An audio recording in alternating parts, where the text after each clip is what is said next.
Finally mga kababayan, alam ko marami po sa inyo ang magugulat dito po sa balita natin ngayong araw ho na ito. Naku, nakakagulat mga kababayan, pagkagising ko ganito yung ibinungad ho sa akin. No, alam ko po itong balita natin ngayong araw ho na ito ay talagang marami naman po ang matutuwa at marami din naman po ang siyang sinasawag nga natin na maiinis. Alam ko kasi yung lalo-lalo na yung mga pinklawan, no, yung mga kampo ng mga pulahan, galit na galit eh. Nagsasanib si puwersa sila. Yung galit nila talagang grabe dito kay Attorney Marcolita mga kababayan. Actually, nakilala naman natin talaga ng lubusan si Attorney Marcolita. Although dati pa, kilala na natin na ito'y matapang, no? Dahil isa nga po ito sa nag-imbestiga din, talking about doon sa ABS-CBN on.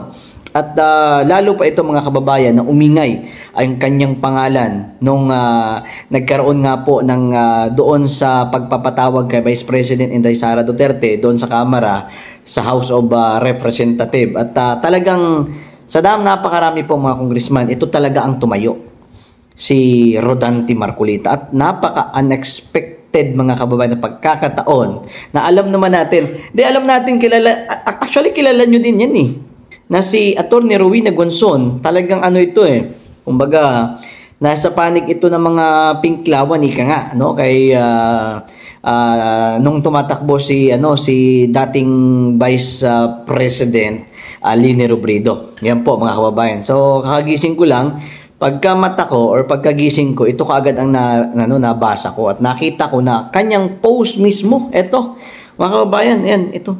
Ito, ipapakita ko sa inyo, post niya mismo. Ayan, no? Ito, ayan. Ayan, wait lang ha, tingnan natin ha. Ayan, post niya mismo mga kababayan.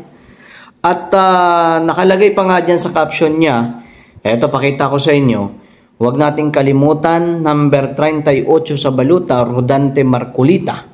Bigyan nyo naman ako ng partner sa Senado na may utak para di tayo mahirapan sa magsulong ng mga panukalang batas para sa maiangat ang buhay ng mga Pilipino, mga kababayan. At kilala din naman po natin na ito nga pong itong si Attorney Rowena Gonzon ay talaga namang simula kasi noon eh.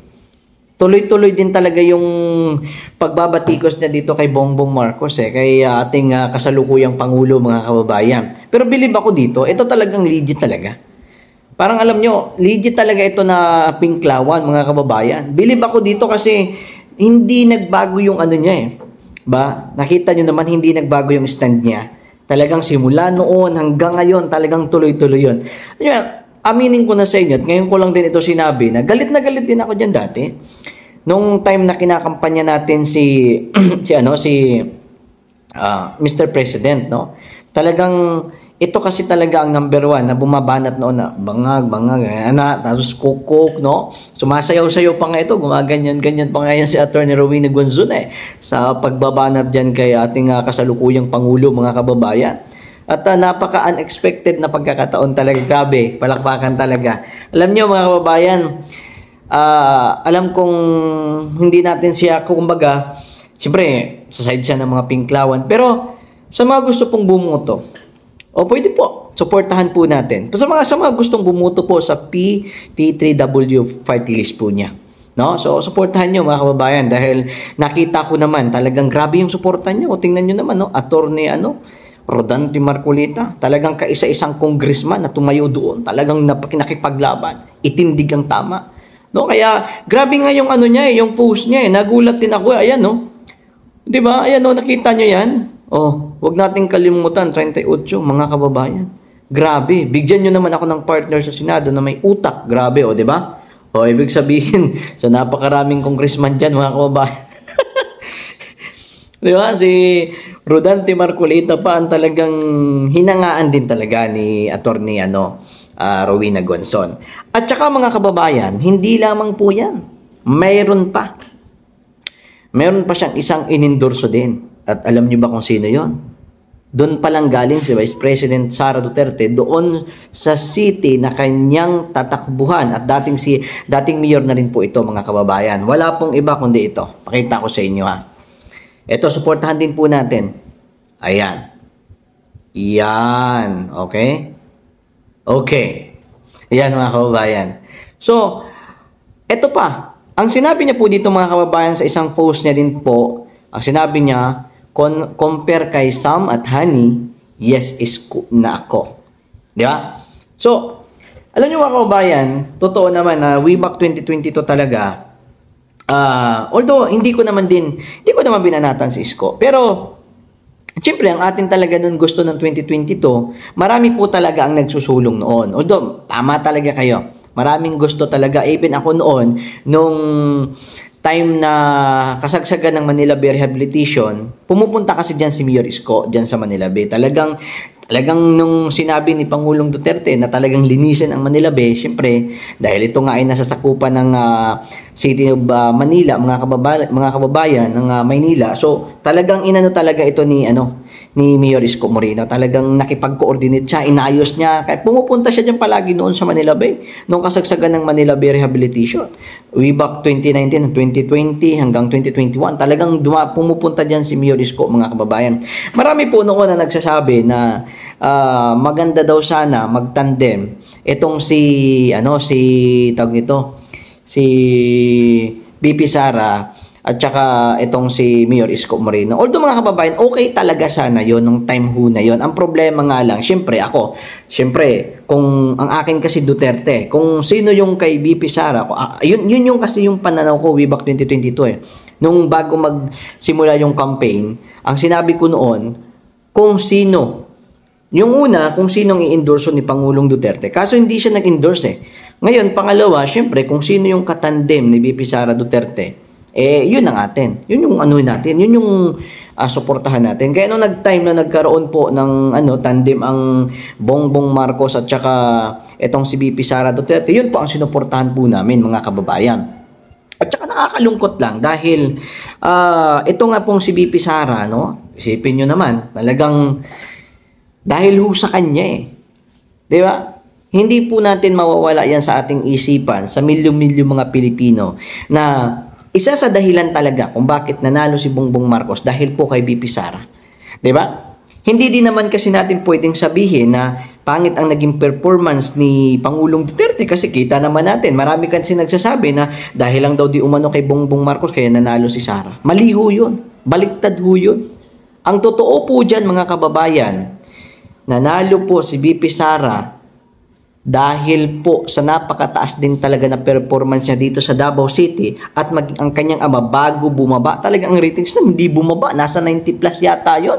Correct me if I'm wrong, nasa ganun eh. No? Kaya nakakapaghinayang po that time mga kababayan dahil syempre, siguro naging katandem kaagad ni BP Sara itong si Bongbong Marcos dahil nga sa tinatawag natin na itong si Amy Marcos, itong si Mangga tinatawag nila. Nga pala, ibubuto nyo ba yan? Comment nga diyan sa comment section, mga kababayan. Siyempre, itong si Mangga lumapit kay BP Sara. Kaya ngayon nakikita nyo naman, yung mga nangyayari sa bansa natin. Ito kasi si Mangga, si Amy, lumapit kay BP Sara. Although sinabi na ni BP Sara yan, na si Amy naman talaga ang lumapit sa kanya para maging katandem si Bongbong. Kasi nga, magkaibigan di umano sila ni Vice President Sara Duterte, mga kababayan. Kaya si Amy mismo ang lumapit na maging katandem ni Bongbong, mga kababayan. Ang nangyari, nagtandem sila. Tapos ngayon, ano nangyari kay BP Sara? Yan ho. Di ba? Unexpected, mga kababayan. Noong panahon ho ng 2022, pinagdidibatihan yan eh. Yung pagpasok ng ICC, talagang against siya si Mr. President. Tapos ngayon, nandun na sa The Hague si Pangulong Duterte. Kaya ito mga kababayan, nakakalungkot. Dahil nga po, ako feeling ko kung naging president si Inday Sara, tapos naging vice president naman sana itong si Mayor Isko, ang ganda talaga ng takbo ng Pilipinas. Kaya nga po mga kababayan, ito sabi nga po ni Atty. Guanzon, talagang yes to Isko siya. Talagang nakita din naman siguro talaga niya at nakita nyo naman, nakita nating lahat na nung panahon nga po nung si Mayor Isko talaga. Ako mga kababayan, to be honest, it's my own nung panahon talaga ni Mayor Isko, talagang malinis ang Maynila. Totoo yan. Pero nung itong panahon ng kasalukuyang namumuno dyan, wala. Kasi galing kami nun sa Caloocan nung siyempre galing ka sa Caloocan, dadaan ka ng Maynila. Mismong dyan sa Divisoria, dumaan ako dyan sa Divisoria mga kababayan kasi galing ako dun sa Caloocan. So dumaan ako dyan, may pinuntahan ako. Bago lang eh. Basta bago lang itong mga month lang na to. Tapos pagtingin ko, ang grabing dami ng tao. Talagang siksikan yung yung Divisoria, mga kababayan, talagang ang hirap, siksikan. Kasi tindahan dito, tindahan. Parang alam nyo yun, parang nabalik na naman yung dati. Unlike nung panahon po ni Mayor Isko, mga kababayan, ang laki talaga ng pagkakaiba. Ako, yes to Isko talaga ako. Pagdating dyan, mga kababayan, kasi ang laki talaga ng pagkakaiba ng kanyang panunungkulan. Pag pumunta ka sa, sana maibalik yun. Sa bagay, mananalo din naman yun talaga si Mayor Isko eh. Pagdating dun sa Divisoria, ang ganda dun, ang linis dun, ang panahon niya. Talagang maluwag dun. No? Although binigyan niya lang naman ng tama na pwesto yung mga yung mga tawag nito, yung mga vendors, hindi pa kalat-kalat. Ngayon kasi talagang ang sikip ulit sa Divisoria, mga kababayan. Try niyo pumunta.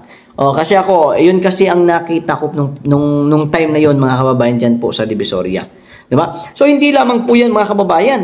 'Di ba? Dahil marami pang post dito si Attorney Rowena Guanzon. Kaya nga ako, mga kababayan, ilan din sa mga kamag-anak ko, talagang kahit na ito po si Attorney Rowena Guanzon, dahil nga po ang kanyang paninindigan talagang para sa tama. Kahit ito nasa side ni ni former Vice President Leni Robredo, talagang suportahan natin, mga kababayan. No, sa mga kababayan natin diyan, may marami kayong mga kamag-anak. Although marami naman talaga ang mga tinatawag natin na party list na nasa line up nga po ng mga Duterte. Nandiyan ang Ipanaw Sambayan ng Party List, PPP, Duterte Youth, ano pa ba? Marami pa PPP, meron pa, mga kababayan. Napakarami po. Pero isa na din po, isingit na po natin ito sa mga kamag-anak nyo dyan, kung nakaboto na kayo, dahil isa lang naman ang pwedeng iboto, pwede nyo po, mga kababayan, suportahan ito. Meron pa meron pa siya dito, mga Finos, mga kababayan. Ito. Tingnan natin ito. Nakakatuwa itong post na to Tanggalin natin to. Hindi kasi hindi laptop yung gamit ko, apps lang siya, mga kababayan. Nakikita nyo yung kamay ko gumaganon-ganon. Ang sinabi niya po dito, mga kababayan, sabi nga po ni Rowena Guanzon, sabi niya, ito may na naman siya, talagang may hamon na naman siya. Bago lang ito, kahapon lang ito Pansinin niyo, sabi niya? Hamunin ko din ng drug test, lahat ng tumatakbo ngayon, pati mga nakaupo. Kakasaka ba, bongbong? Grabe naman to si Attorney Rowena Guanzon, Talagang tuloy-tuloy yung tawag dito, yung talagang banat niya nito kay Mr. President, mga kababayan. Hamunin ko na din ng drug test lahat ng tumatakbo. Alam nyo, yan yung nakakalungkot, mga kababayan no? Sana nga talaga sa ating kasi mga ordinaryong mga Pilipino, yun talaga, ako, mga kababayan, talagang gustong-gusto ko yun at alam kong gustong-gusto din po ninyo na sana talaga magkaroon sana ng batas na kung saan lahat ng tumatakbo simula sa presidente hanggang sa pinakamababa, mga kababayan, na nanungkulan sa ating bansa, dapat mayroon talagang mandatory drug test. Yun sana.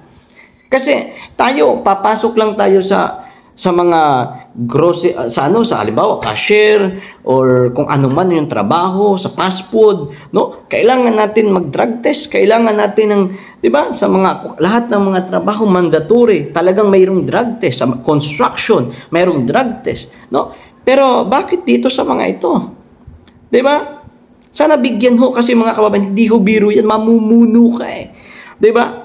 Manunungkulan ka sa libo-libo, milyon-milyon mga Pilipino. Kaya dapat karapatan ng ating mga kababayan, nating lahat na malaman kung ang namumuno ba sa atin ay hindi ba gumagamit ng pinagbabawal na pulburon.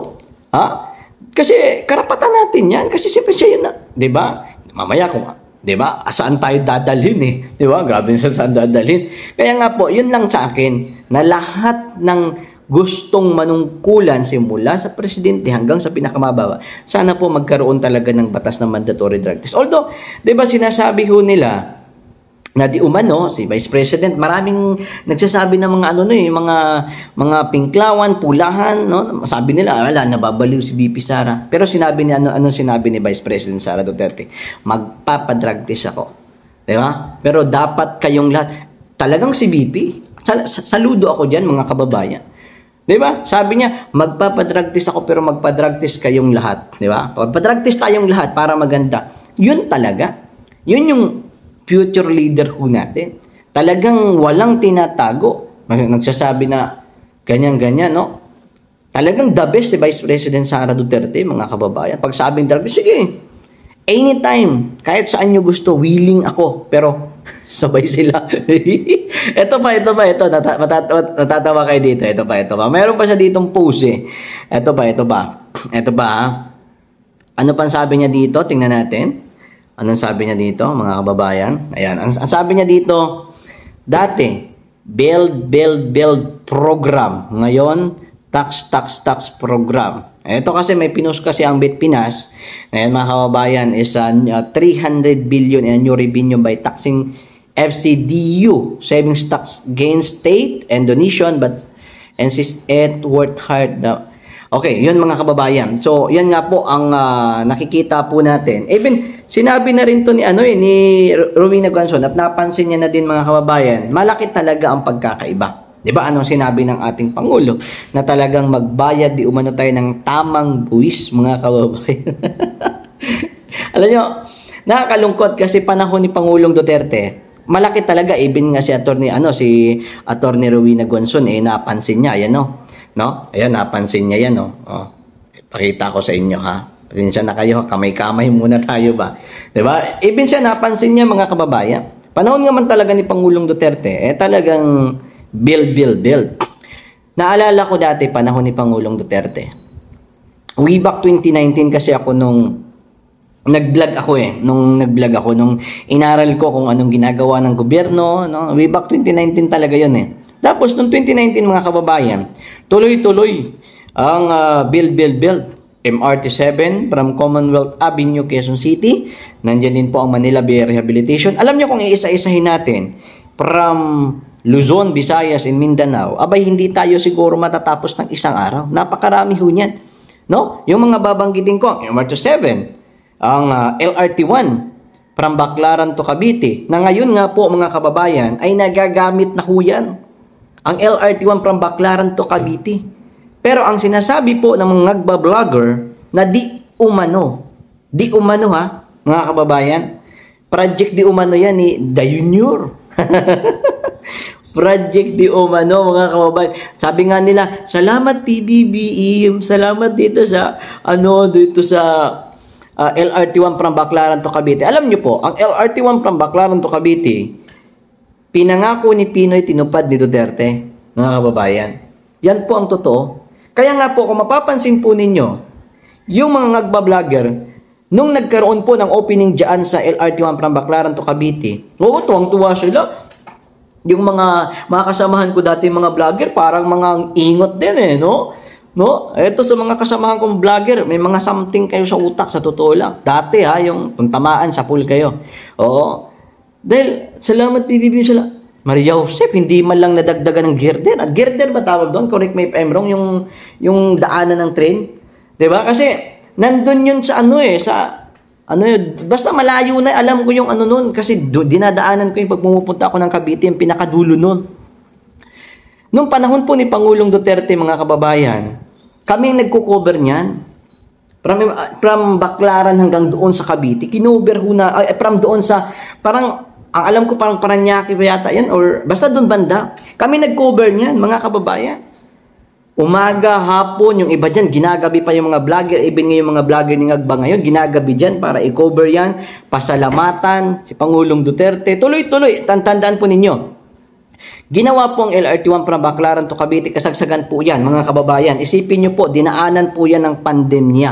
Naku, sabi nga ng iba, paano na lang kaya kung si The Junior ang Pangulo nung kasagsagan po ng pandemya. Tandaan po ninyo, kasagsagan po ng pandemya ni Pangulong Duterte way back 2019. Grabe nun.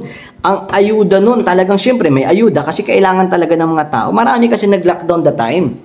'Di ba? Talagang may ayuda, tapos yung mga project, hindi ginawang reason ni Pangulong Duterte ang pandemya para ihinto ang mga project. Hindi ho, mga kababayan. Marami pong nagsasabi noon na yung mga project di umano, ng build, dapat di umano, gamitin muna sa ganito, kasi nga maraming apektado. No? Pero hindi, binalance ni Pangulong Duterte. Hindi, yung build, tuloy yan. No, kahit kasagsagan ng pandemya noon. Ganun ho ang ginawa po ni former President Duterte, mga kababayan.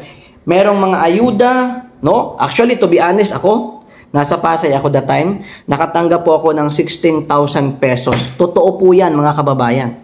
Nakatanggap po ako ng 16,000 pesos. Binigay po sa amin doon ng kapitan po dyan sa Pasay.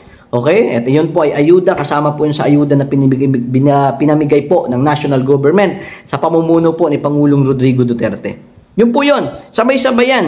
Pati yung Manila Bay, mga kababayan. Kaya nga ito si Atty. Rowena Guanzon, sabi niya, kung dati build, ngayon tax. Di ba? Yung Manila Bay, kasagsagan din po yan ng tinatawag po natin na pandemya, mga kababayan. Oo. Alam nyo dati, yung Manila Bay, nakita naman natin na, isipin nyo, nasa NCR yan, ha? Nasa NCR yan. Ang ating Pangulong Rodrigo Duterte, former President Rodrigo Duterte, ay nandito po sa Mindanao. From Mindanao pa nang galing, mga kababayan. Way back kasi 2014, nakita ko kasi kung gaano yan karumi. Yung ano na yan, yung Manila Biho na yan. At sa pamumuno lang ni Pangulong Rodrigo Duterte until now, dinadagsa po ng mga namamasyal, mga kababayan. Sipin nyo, ang laki ng pagkaiba. Hindi ba? Sa bagay, ngayon kasi medyo siguro nabubula-bula na lang sila, no? Pero aminin nyo man sa hindi, malaki ang pagkakaiba ng pamumuno ngayon ng kasalukuyan sa pamumuno ni former President Rodrigo Duterte. Alam nyo mga kababayan, eto wait lang. Tapusin muna natin to. May kukwento ako sa inyo bago natin tapusin ang video. Okay? Eto. Ayan. Bago ko tapusin ang video, no? At proceed tayo sa next topic, mga kababayan. Once again, huwag po nating kalimutan si Atty. Rodante Marcolita, mga kababayan. Alam nyo, kapag hindi ito natin na ipanalo ngayong election 2025, ay naku po mga kababayan. Talagang, alam nyo, isa kasi ito sa talagang matikas.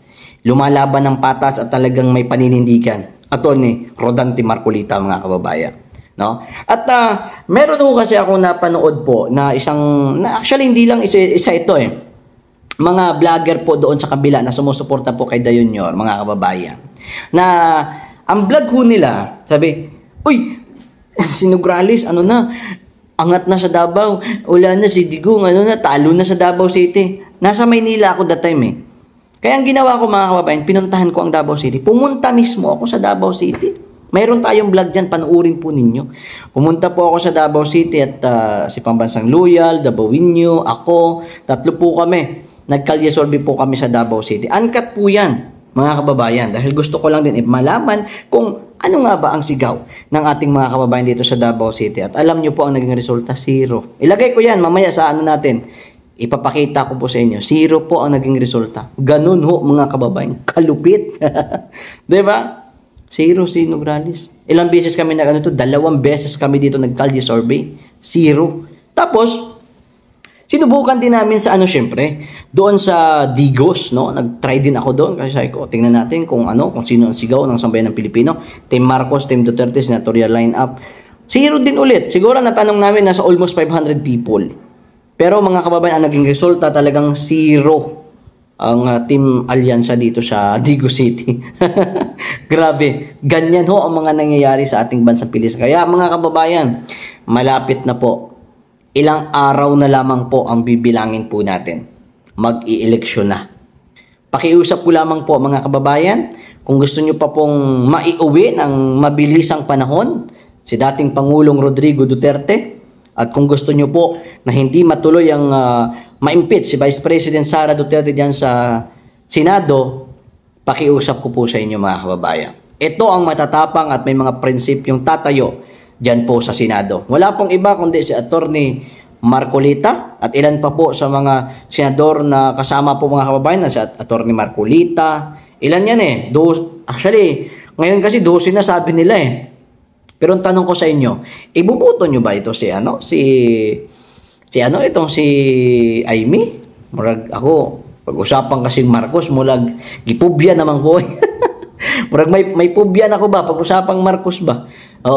Ibuto nyo ba yan? Ako kasi mukhang tagilid talaga Andiyan mga kababayan, supportan po natin Atty. Marcolita, Atty. Hinlo, Yan, mga attorney yan, mga kababayan. Ilan ang attorney dyan na sabi ho nila, pinabili di umano ng suka. Nandyan po si attorney Raul Lambino.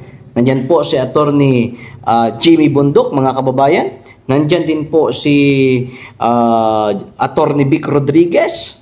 Nandyan din po si attorney Jimmy Bundok.